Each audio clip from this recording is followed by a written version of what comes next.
Company forcing me to remove my wig if I want to work there. I'm a middle-aged woman with hair loss. It's not alopecia. It is caused by my hypothyroidism, but I have been told it's technically not considered medical hair loss. This is important. I wear wigs like all the time. I rarely leave the house without one on, and I frequently wear them in my home too. Jay is a coworker who has autism, anxiety, and multiple sensory perception issues. The company is committed to accommodating these, and I completely agree with that.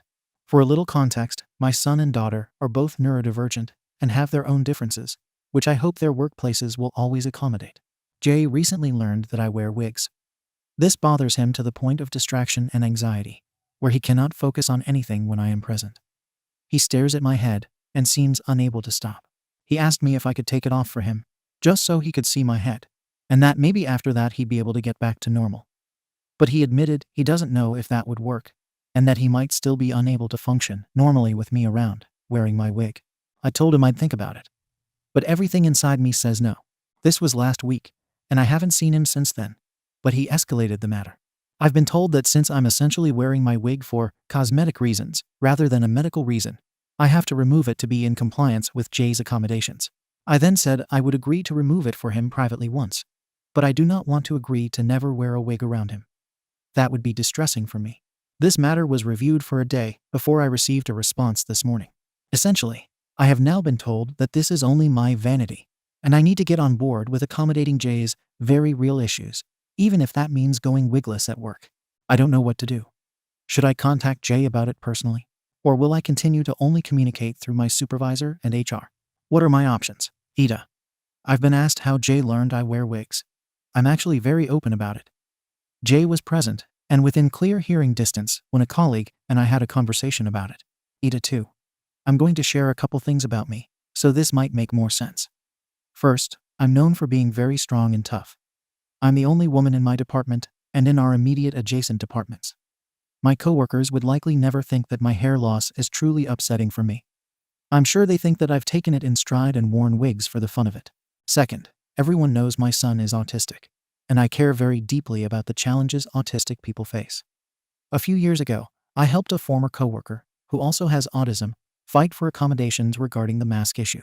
So being that I'm perceived as tough, but also quite sympathetic towards the needs of autistic people, I'm sure they all thought that I would immediately agree to whatever would make Jay comfortable. Relevant comments. AmITheA. Info. Who told you your hair loss wasn't medical hair loss? It is caused by my hypothyroidism, but I have been told it's technically not considered medical hair loss. This is important. You have hair loss due to a medical condition called hypothyroidism. Why do your coworkers' medical conditions trump yours? OP. Initially, I was told that by both my insurance company and then my doctor's office when I asked to get a wig covered by my health insurance. My hair loss is a side effect of a medical condition, not a medical condition in and of itself.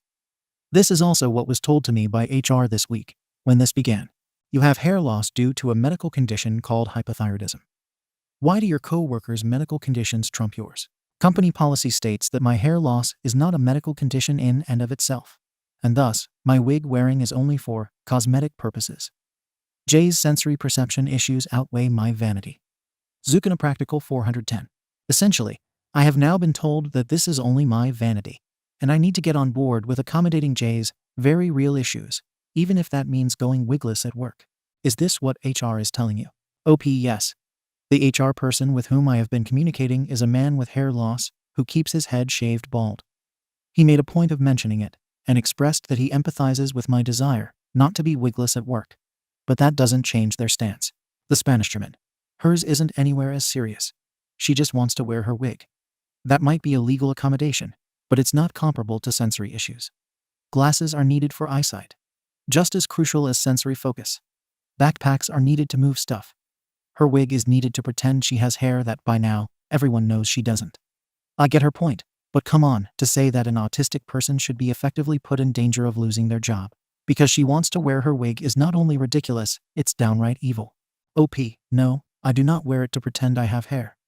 I sometimes wear high heels, and at 5'10", it's not to pretend I'm taller than I am. I wear wigs because I hate the way I look without them. It makes me cry. It makes me sick to my stomach. I cannot stand for people to see me that way. People do treat me differently when they see me without any head covering, and that is an issue as well. Update. A few hours later, on a similar post on a different subreddit. I'm currently having an issue at work, which I posted about earlier today here. Earlier in the week, I had a brief conversation about it with Emily from HR, who informed me that my coworker had gone to them about his problem with me, and she asked me a few questions. It is completely standard procedure here. This morning, I had a conversation with Tim from HR, who is the person actually handling it. Just now, I received a message from Emily. She said she wants to call me to talk about it off the record.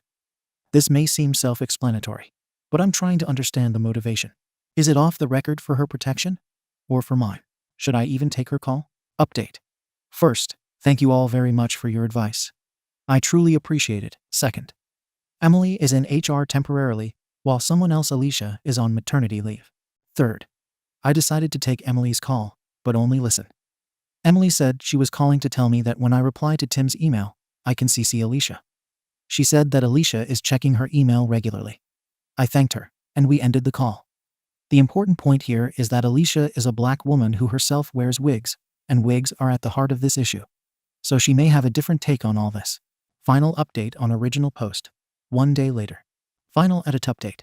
Additional HR people got involved, and I've been told I will not have to remove my wig ever.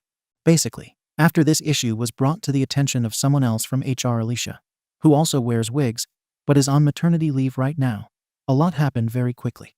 I had a video chat with Alicia, Tim, the HR person who initially told me I would have to remove my wig, one of their higher-ups in HR, as well as someone from legal.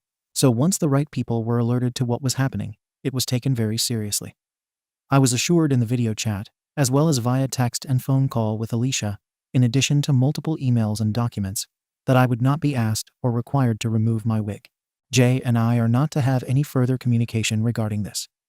We've both been instructed that if either of us attempts to discuss it with the other, we are to report it. So it's over. I appreciate all the comments, advice, and support I received here. Thank you. Additional comments from the OP on why HR would even entertain this. Why did HR entertain this? Well, unfortunately, in the past, my company had a pattern of failing to provide accommodations to people with disabilities, especially those with invisible disabilities. In recent years, they've been making strong efforts to change that.